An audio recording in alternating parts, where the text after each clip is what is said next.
റെക്കോർഡൊക്കെ ഉള്ളു കുഴപ്പം. ശ്രീകൃഷ്ണായ പരബ്രഹ്മണേ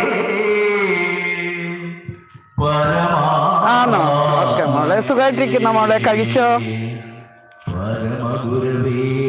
നല്ല സ്ഥലമാണ്, നോക്കിയേ, അടിപൊളി സ്ഥലമാണ് കേട്ടോ. അതുകൊണ്ടാണ് ഞാനൊന്ന് ഇട്ടത്.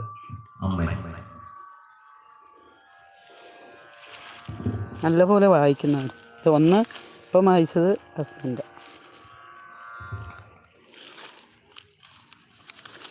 ഞാനും വായിക്കാറുണ്ട് കേട്ടോ. ഞാൻ പിന്നെ ഇപ്പം കയറുന്നില്ല എന്നേ ഉള്ളൂ. ഞാനും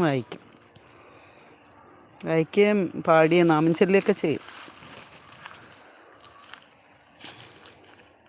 കഴിച്ചു, ദോശ കഴിച്ചല്ലേ. ഇവിടെ കുറേ മൈലാഞ്ചി ഇല്ല മഞ്ചാടി കിടക്കുന്ന കേട്ടോ. അപ്പം ഞാൻ അതങ്ങ് താണ്ടോ. ഇത് നമുക്ക് കൊണ്ടുപോയിട്ടേ ഒരു ടിന്നിലിട്ടങ്ങ് വെച്ചാൽ അത് ഇരുന്നോളും.